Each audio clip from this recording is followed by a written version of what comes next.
paz, meus irmãos, que Deus esteja abençoando a sua vida, abençoando a minha vida, que o Espírito de Deus esteja presente em cada coração. Aqueles que estão nos assistindo, que todos, mesmo que não seja da igreja, outras pessoas, que Deus esteja te abençoando. Muito obrigado por participar conosco dessa palavra, porque a palavra de Deus, ela é maravilhosa aos nossos corações. Eu queria fazer a leitura de Lucas capítulo 17, um texto bastante conhecido, que é a cura de 10 leprosos. Lucas 17, de 11 a 19, diz-nos assim o texto: De caminho para Jerusalém, passava Jesus pelo meio de Samaria e da Galileia. Ao entrar numa aldeia, saíram-lhe ao encontro 10 leprosos, que ficaram de longe e lhe gritaram, dizendo: Jesus, mestre, compadece-te de nós. Ao vê-los, disse-lhes Jesus: Ide e mostrai-vos aos sacerdotes. Aconteceu que, indo eles, foram purificados. Um dos 10, vendo que fora curado, voltou dando glória a Deus em alta voz, e prostrou-se com o rosto em terra aos pés de Jesus, agradecendo-lhe, e este era samaritano. Então Jesus lhe perguntou: Não eram 10 os que foram curados? Onde estão os 9? Não houve porventura quem voltasse para dar glória a Deus, senão esse estrangeiro? E disse-lhe: Levanta-te e vai, a tua fé te salvou. Eu gostaria de trazer uma reflexão aqui aos irmãos, e eu já disse isso na igreja. Eu tenho uma mensagem que eu começo com essa argumentação, e eu queria tirar aqui 4 lições importantes para a nossa vida. Primeira lição está no versículo 12 e 13. Ele diz assim: Ao entrar numa aldeia, saíram-lhe ao encontro 10 leprosos, que ficaram de longe e lhe gritaram, dizendo: Jesus, mestre, compadece-te de nós. A primeira coisa, meus irmãos, de atitudes que devemos ter é procurar a pessoa certa em momentos incertos. Há momentos na nossa vida que parece que não tem mais onde recorrer. A situação daqueles leprosos era terrível. Eles tinham que sobreviver fora da cidade, porque a lepra era uma doença, e ainda é uma doença contagiosa, e naquela época não tinha cura. Hoje, já, graças a Deus, já tem cura. Mas a situação daqueles leprosos eram terríveis. Eles viviam alheios à sociedade. Eles não podiam cumprimentar. Diz-nos a história, o exemplo daquela época, que eles tinham que colocar atado ao pescoço um sininho, em que onde ele passasse precisava avisar as pessoas que ele era leproso, e ele não podia ser tocado, ele não podia ser cumprimentado, ele não podia conviver com a sua família. Então eles não perderam a oportunidade. Quando viu que Jesus vinha passando, a Bíblia fala isso, e certamente eles já ouviram falar de Jesus, que estava fazendo milagres, estava fazendo coisas extraordinárias. A gente prova isso quando eles gritaram para Jesus: Jesus, mestre. Olha, eles tinham conhecimento, eles sabiam que ele era Jesus, mas não só Jesus, ele também era mestre.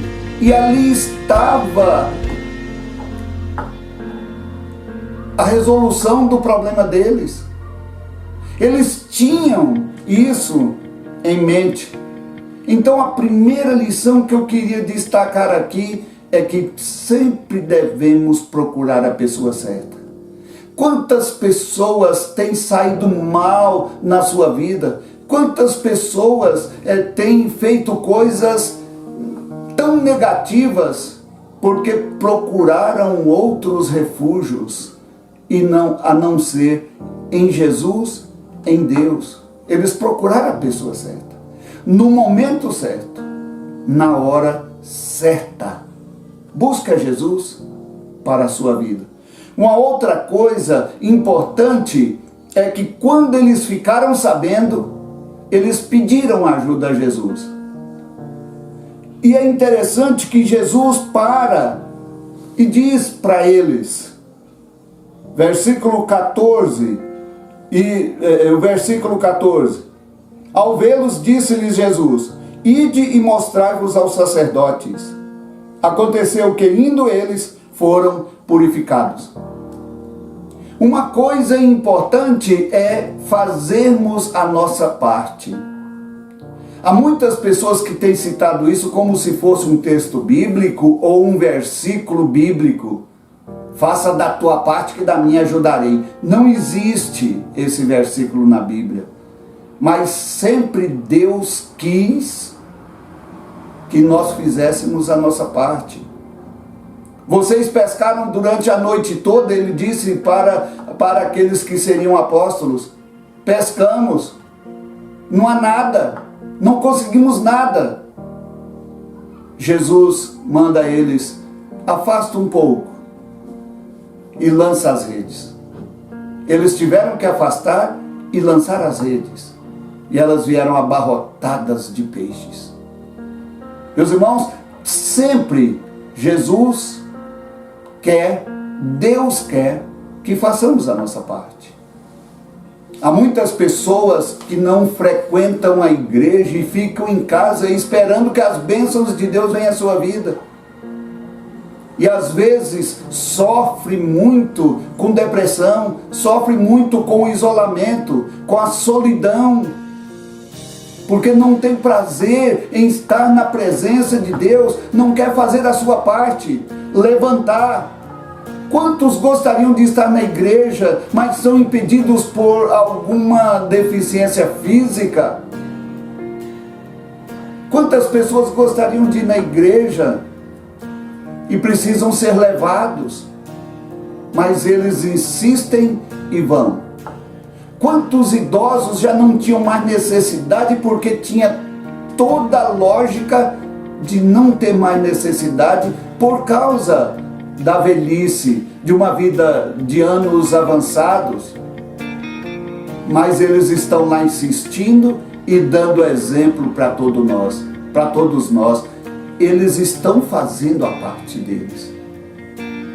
Eu, exemplo meu, enquanto Deus me der saúde e força, eu quero estar ajudando no trabalho do Senhor, se Deus quiser. A gente não sabe o futuro, mas se Deus me der essa oportunidade, eu quero aproveitar a oportunidade. Eu quero fazer a minha parte. Aquilo que eu posso fazer, Deus não vai deixar para que o outro faça. Faça a sua parte. Vai lá, mostra aos sacerdotes. Jesus poderia fazer aquele milagre sem necessidade nenhuma de dizer assim: vai lá e mostra aos sacerdotes. Que necessidade de mostrar para sacerdotes? Seria sacerdotes que iriam curar ou era Deus? Mas Jesus quis que fizesse a sua parte. Uma outra lição que nós poderíamos tirar desse texto é a necessidade de reconhecermos que Deus está acima de todas as coisas. Reconhecermos e agradecermos. Lembrar de agradecer. Quantas pessoas batem no peito e dizem assim: eu fiz, eu conquistei, eu sou, eu posso. Deus está lá debaixo do estrado do pé dele. Deus fica abaixo do nível do seu egoísmo, da sua arrogância. Há uma necessidade de reconhecermos Deus na nossa vida. Há uma necessidade de agradecermos. Veja só o versículo 15 e 16. Um dos 10, vendo que fora curado, voltou dando glória a Deus em alta voz. O júbilo era tanto que ele veio gritando. Olha o 16. Prostrou-se com o rosto em terra aos pés de Jesus, agradecendo-lhe.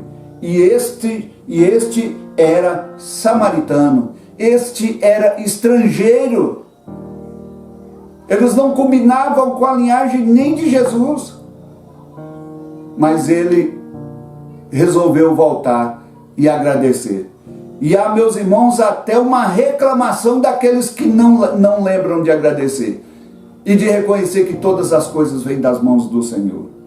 Olha o que diz o versículo 17 e 18. Então Jesus lhe perguntou: não eram 10 os que foram curados? Onde estão os 9? Deus se sente tão realizado em ver que nós reconhecemos o senhorio dele, o poder dele, a grandeza dele, o tudo que ele é para nós. Então aproxime-se de Deus. Aonde estão os 9? O que diz o versículo 18? Não houve porventura quem voltasse para dar glória a Deus, senão este estrangeiro, este samaritano? Os outros eram da nossa linhagem, ou poderia talvez não ser todos, mas alguém deles era da linhagem. Não lembrou de agradecer. Precisamos agradecer por tudo que Deus tem para cada um de nós. Uma coisa importante para nós é dizer: quem agradece prepara o caminho para bênçãos maiores. Olha que lição maravilhosa essa quarta lição aqui. Quem agradece prepara o caminho para bênçãos maiores. Olha a bênção maior do que a cura da lepra. O versículo 19. E disse-lhe: levanta-te e vai, a tua fé te salvou. Aceito por Jesus, reconhecido por Jesus, o seu agradecimento. Quem agradece, lembra disso, prepara o caminho para bênçãos maiores. Ele recebeu talvez na conclusão daquele contato com Jesus, ele recebeu a coisa melhor. A tua fé te salvou. Você confiou, você esperou. Espere, meu irmão. Confie. Coloque a sua vida diante de Deus. Deus tem bênçãos maiores preparadas para todos nós. Que Deus te abençoe. Que Deus me abençoe. Que Deus esteja presente na nossa vida, falando sempre aos nossos corações. Amém.